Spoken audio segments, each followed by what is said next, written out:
Bom dia, pessoal. Então, hoje trazendo aqui mais um componente para explicar a funcionalidade dele e a aplicação. Então, esse aqui é o relé de segurança, o XPS UAF13AP. É um relé que ele para monitorar dispositivos de segurança. Pode monitorar em categoria 4, 3, depende da ligação, como vai ser feita. Tem esse modelo aqui, o 13AP, ele tem os conectores em parafuso. O final C é conector mola.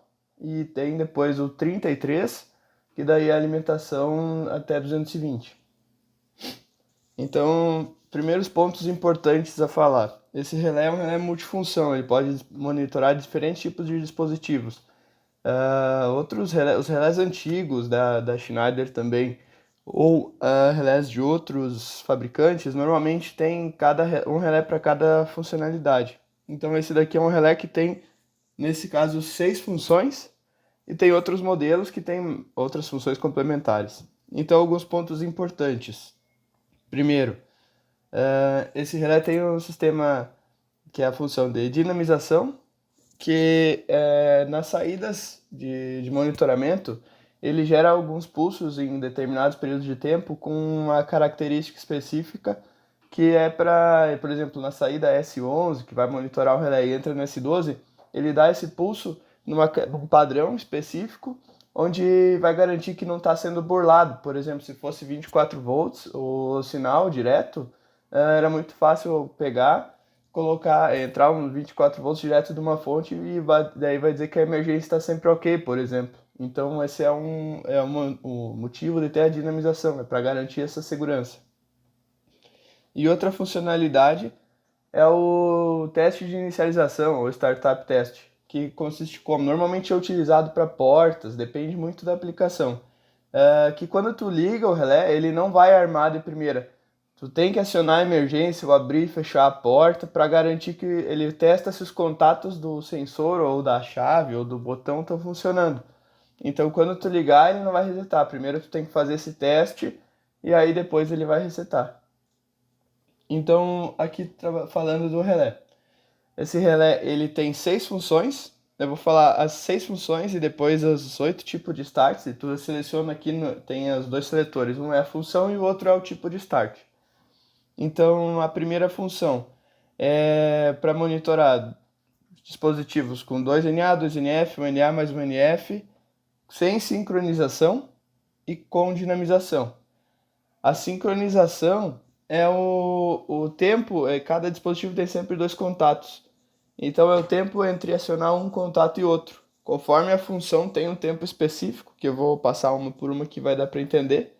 Mas por exemplo, algumas chaves, alguns fins de cursos, ele tem um contato, ele aciona antes, ou ele, por exemplo, se é ação rápida, enfim, ele pode acionar um, depois o outro, ou se é 2 sensores, por exemplo, no mesmos dispositivos, que aí usam um contato de cada um, é o tempo de acionar os 2 contatos.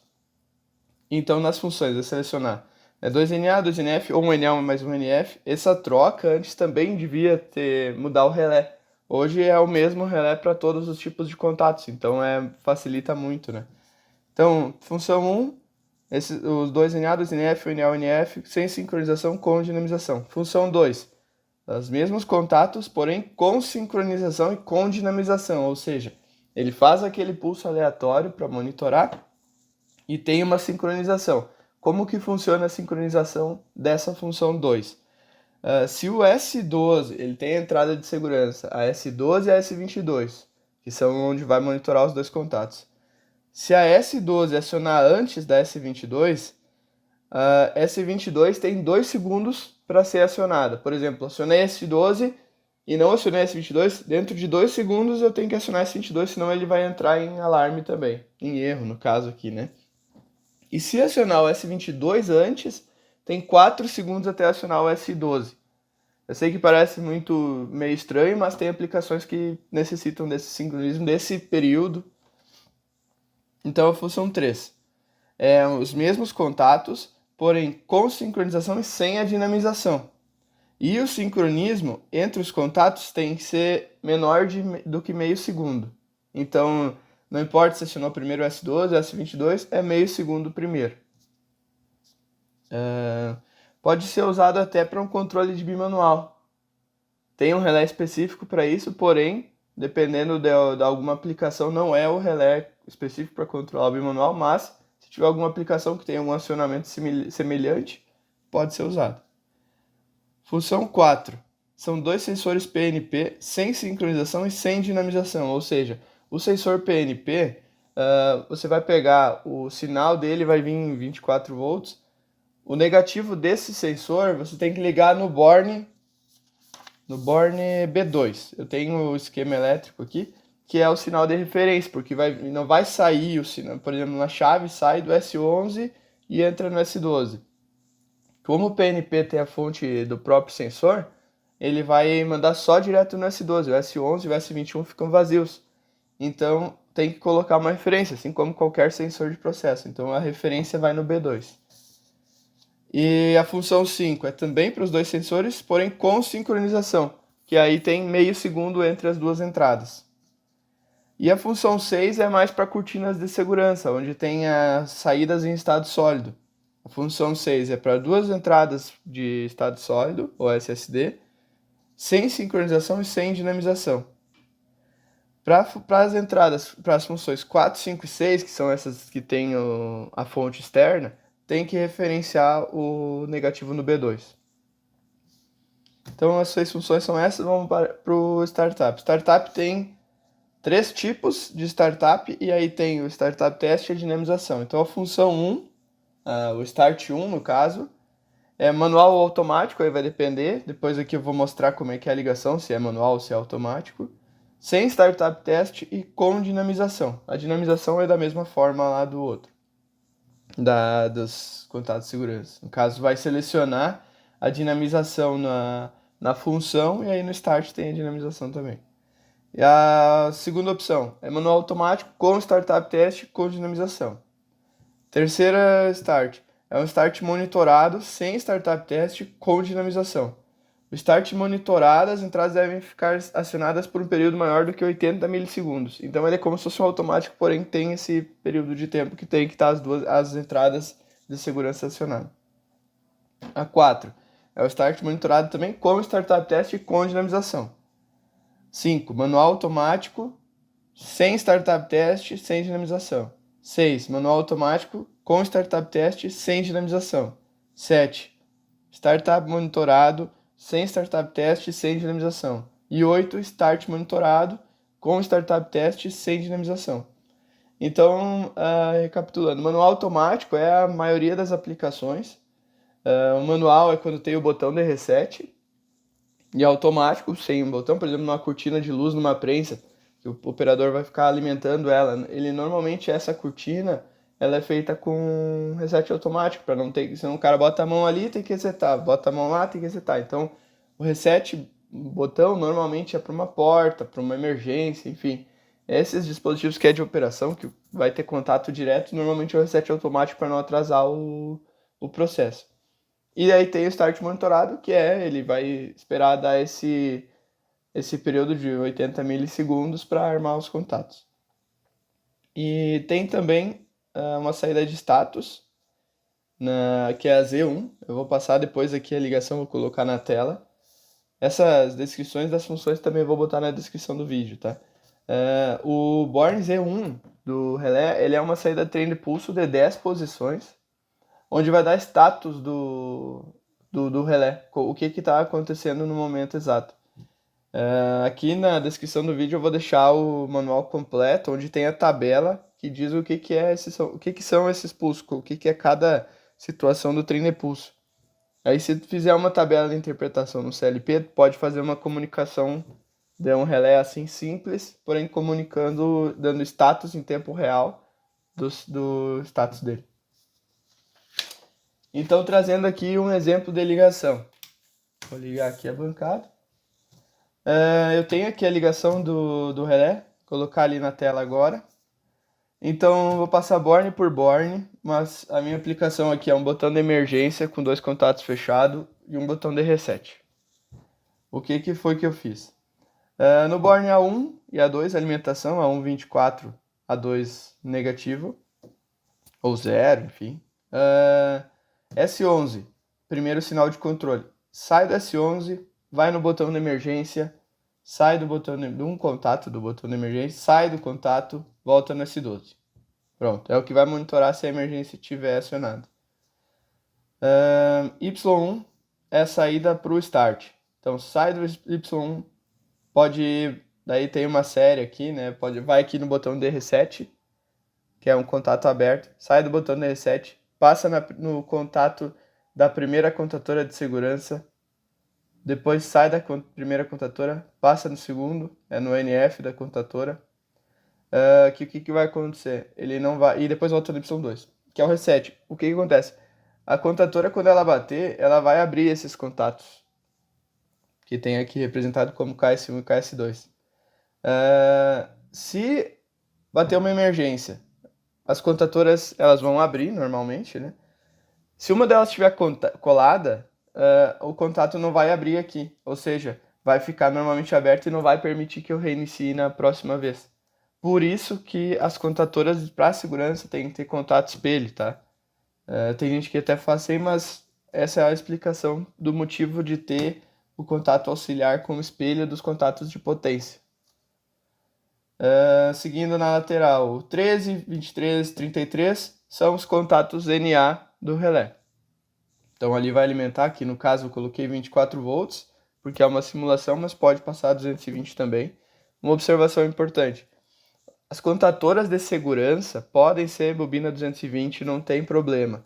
A norma pede que seja em baixa tensão aos dispositivos que vão ter contato com o operador, ou seja, olhando aqui na bancada, são esses dispositivos. É o botão de emergência, botão de reset, sinaleiro, LEDs, enfim, manopla, fim de curso, o que tiver contato com o operador. Dentro do painel pode ser sim a bobina 220. Porque não tem lógica, a contatora tem que ser 24 volts por segurança. E aí do lado da contatora tem uma fonte de alimentação 220, tem um disjuntor 220. Então é o que tem contato com o operador, embaixo tem extra baixa tensão, se eu não me engano, até 60 volts contínuo. Passando para a linha de baixo dos bornes, tem o borne B2, que é a referência. Como eu usei um botão de emergência, não preciso ligar nada nele, porque o próprio sinal de controle vem dele. Sai do borne S21, vai no segundo contato NF da emergência, sai desse segundo contato, vai no S22. Feito o monitoramento. Z1 é a saída de status, como aqui é tudo eletromecânico, até tem o CLP, mas é para um próximo vídeo que eu vou fazer. Não está sendo usado. E 14, 24, 34 são as saídas de segurança. Então, KS1 e KS2 podem ver que está ali no 24, 34. Que seriam aquelas duas contatoras em série com a potência. E K30, o que eu fiz aqui? Eu passo o K30 é o relé Slim, tem um relé Slim aqui do lado, não sei se vocês conseguem ver. O que acontece? Como os contatos são todos NA, eu gosto de sinalizar o sinaleiro do botão de reset quando tem que apertar ele. Ou seja, aqui simulando. Aqui eu mudei a função.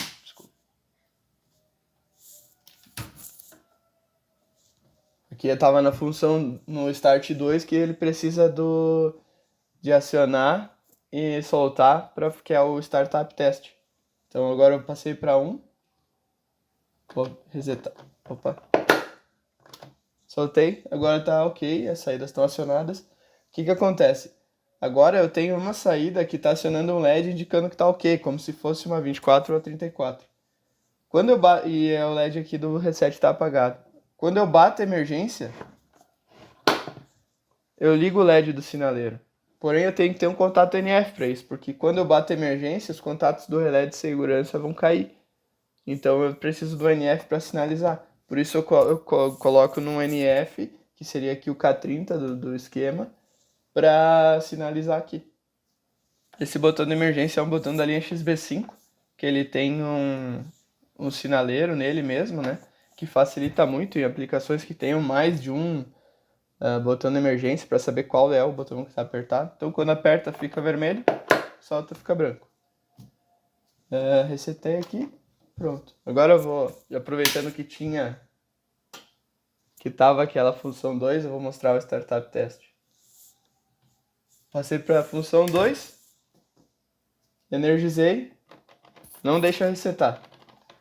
Se fosse uma porta ou alguma coisa, ó, vem aqui, aperto, abri a porta, no caso, fechei a porta, agora ele permitiu eu reinicializar. Por que é bom esse teste inicial? Se o contato do botão de emergência tiver colado, tiver estragado, ou a chave tiver com o contato trancado, no momento que eu apertar aqui e tiver um contato trancado, ele só vai abrir só um contato, o outro vai permanecer fechado. O relé vai entrar em alarme e não vai deixar eu reiniciar apertar o reset, não vai deixar eu energizar o sistema de segurança. Porque o botão ou esse dispositivo está com algum defeito. Então é um teste bem interessante. Eu gosto de deixar ele pronto para fazer essa validação inicial. Claro, em dispositivos, se é uma máquina que tem várias portas, várias travas, fica meio inviável sair abrindo uma por uma, batendo todas as emergências. Mas quando é uma máquina aí menor, um dispositivo, que é a maioria das aplicações, é bem válido esse teste aí. Então, alguns pontos a respeito do relé que são interessantes eu comentei, e tem mais um ponto muito bom, não tem nenhuma chave de fenda aqui, que são as borneiras removíveis. Quando precisar fazer uma manutenção do relé, vou pegar uma chave de fenda para não fazer feio. Por exemplo, deu algum defeito no relé, tá? Eu vou precisar substituir ele. Nos anteriores, teria que soltar um por um aqui, fazer toda essa fiação, soltar de novo. Esse aqui tem borneira removível, ó. Então é só vir aqui, solta ela, solta as 4, né? Troca o relé, coloca as borneiras, sai funcionando. Então é isso, pessoal. Obrigado pela atenção. Eu espero que ajude muitas pessoas com esse vídeo aí, porque tem muita gente que tem dúvida de como fazer a ligação e como que funciona esses seletores do relé. Obrigado, até a próxima.